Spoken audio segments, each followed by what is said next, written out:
So I spent the last 4 years converting this abandoned building to my dream home upstairs, and a bunch of you have been asking, now that I'm done, what's next? Well, I've got a ton of big plans to share in this video, so let's go inside and talk about it.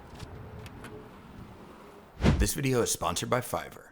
There's near term and there's a little bit longer term plans, and we're gonna talk about it all. So longer term, I am currently searching for another cool, unique property to renovate, a sequel to this building renovation, if you will. So we'll talk a bit more about those plans for another property later in the video. But first up, some exciting news in the short term. I received a grant from the city of Chicago to build out the lower level commercial space and turn part of the first floor into an art and furniture gallery with the artisan workshop where I'm gonna do all my stuff in the back, and upgrade the rest of the space where I have my existing workshop and make it an even better workshop. The grant from the city is gonna reimburse me for 90% of the cost, up to $150,000. It does sound like a lot of money, but it's not limitless. We're gonna have to be smart with those plans to do it right, especially in a commercial space. And I'm anticipating a lot of questions about the grant to build out. How did I get the grant? What will the gallery and workshop look like? What will the videos on the channel look like going forward? Is this grant part of a slush fund, and what's wrong with America? Well, we're gonna answer all those and more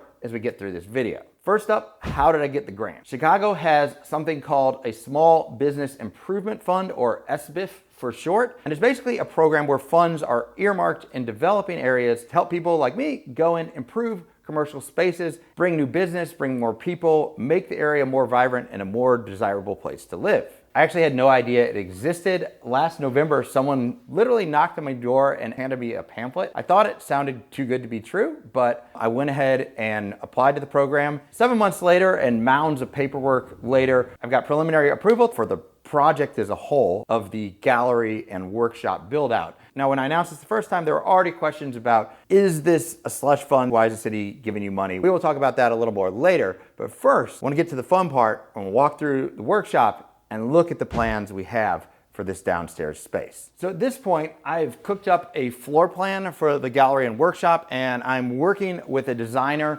on Fiverr, the sponsor of today's video. They're putting together a full 3D model. So we're gonna be looking at some images and renderings of what the space might look like. So looking at the floor plan, the biggest change that we're gonna have is dividing this space, which is about 48 feet long, into two spaces. So coming over this way, where these two posts are, we're gonna put in a wall. And then there's gonna be a double door here that's gonna provide access between what's going to be a workshop area in the back half of this room and the art and furniture gallery.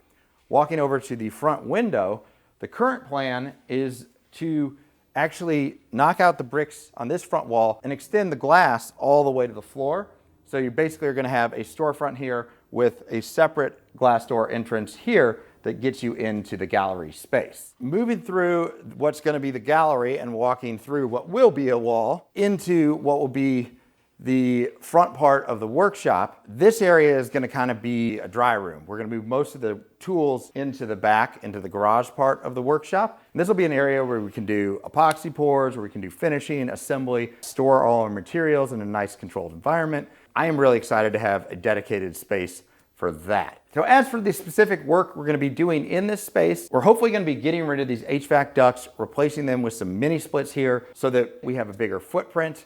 We're gonna be putting in new lighting on the ceiling. We're gonna be ripping out all the ugly tiles here, doing either a polished concrete or epoxy floor in the workshop and the gallery, which will look a lot more clean and modern. Now we're gonna head back into the garage workshop space, which is definitely the area in the building that needs the most work. One thing we're definitely gonna do, which you guys have been commenting on forever in here, is get the ceilings fixed up. I think we're gonna probably just do drywall over the plaster. We're gonna rip out the old compact fluorescent lighting, put in some cool LED lighting throughout the whole ceiling, get this thing blanketed in some nice even light. We'll also be doing some epoxy floors in here because the floors are an absolute disaster. And as for the use of the space, I kind of have loved just having this space wide open, but sometimes if a space is so big, it's almost hard to use it. You kind of need some walls to put things against to divide the space up for different uses. For functionality purposes, because we don't have like a loading dock, we're actually gonna have an interior garage door on this wall that goes up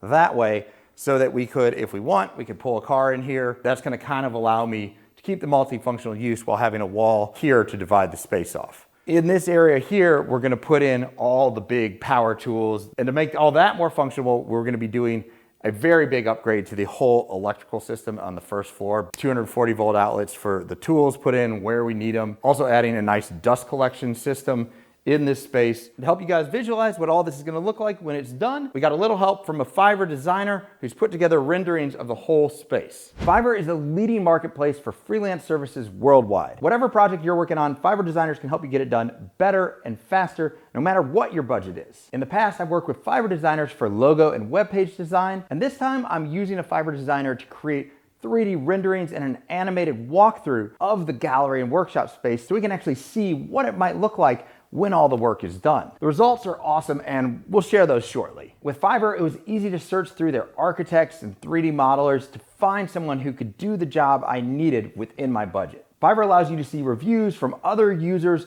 portfolios of a freelancer's past work, and client lists so you can be confident you're finding the right freelancer for your job. After chatting with a few designers who are all extremely responsive to their messages on Fiverr, I ended up choosing Atco Studio based out of the UK. With the order placed, I recorded and sent a quick video walkthrough of the space on my phone, as well as some measurements, and Atco Studio took it from there. Atco provided renderings from the models and draft animations along the way. Fiverr's super slick collaborative tools allow me to do annotations directly on the images and the video. The annotations in the video are even time-stamped. Not only did it reduce the amount of time it took for me to provide feedback, but it reduced the amount of back and forth that would have been required. Now, for those of you who prefer face-to-face meetings, don't worry.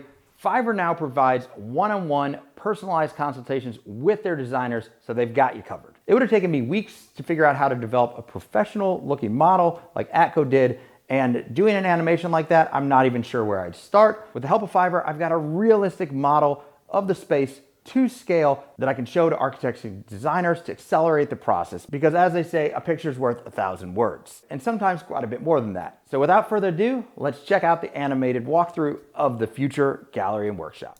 So first off, it's really cool to see what the front of the building would look like with the full height exterior windows and door, walking straight into that gallery space where the combination of the concrete floors, white walls, and exposed brick, I think are just gonna look really cool. Moving through a 48-inch wide pocket door that will allow for big items to be moved into the gallery, we've got the front part of the workshop. And in this space, I envision 2 large work surfaces and a bunch of storage for all the materials and small tools. We'll be moving most of the large tools into the garage half of the workshop, which we're moving into right about now. At the far end of the garage workshop, you can see where we'll have the second interior garage door leading into the vehicle garage.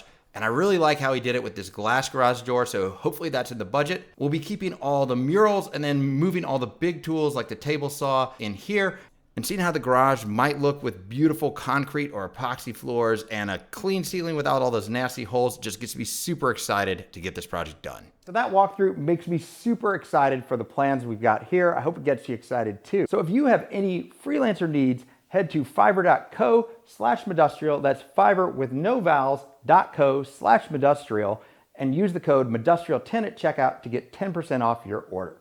Thanks to Fiverr for sponsoring the video, and now let's get back to it.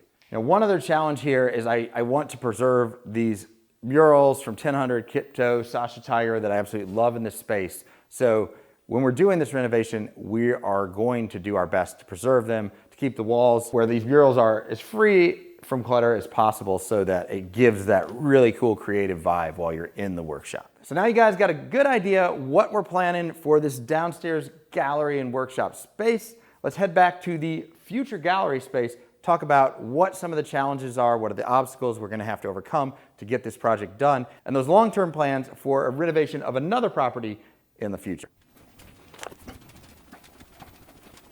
So I am very excited about these plans, but there's definitely still obstacles. First is the city has to approve the specifics of the plans that they've already sort of approved the high-level concept of.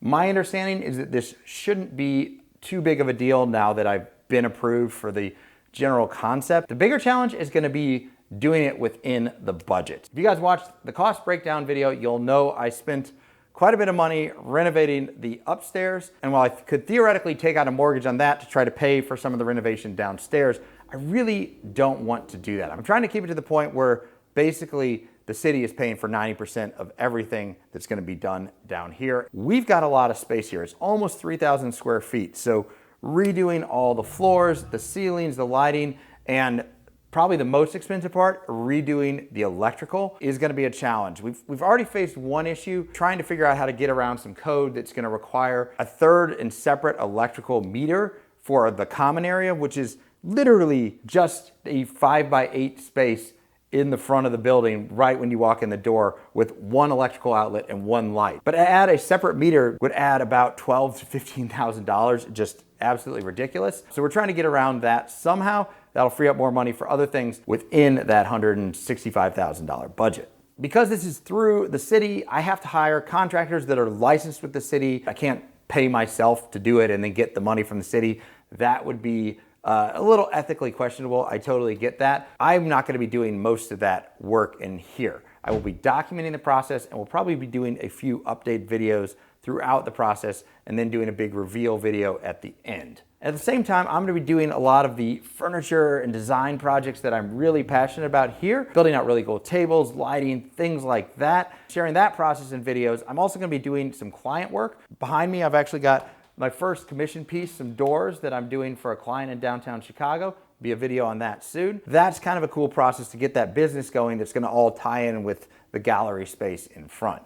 And of course, I'll be sharing all that process with you guys in the videos coming out of the channel. So now as for the longer term plans, I'm also going to be taking advantage of the time during the construction, some time where I can't necessarily put out videos because the shop is under construction, to do some traveling and scope out some locations looking for property that will likely be a cool renovation or build. I want to get a property way out in nature, some sort of Airbnb destination location where I can build a cool property that folks on the channel can come visit, check it out. You can do a lot of cool, unique, weird, wild things in a property that's an Airbnb that you really couldn't do in a home that someone lives in every day. So I think as far as scratching the creative itch and designing out a space, an Airbnb property is going to be the way to go. I started looking a little bit near Joshua Tree National Park because I have some friends out there.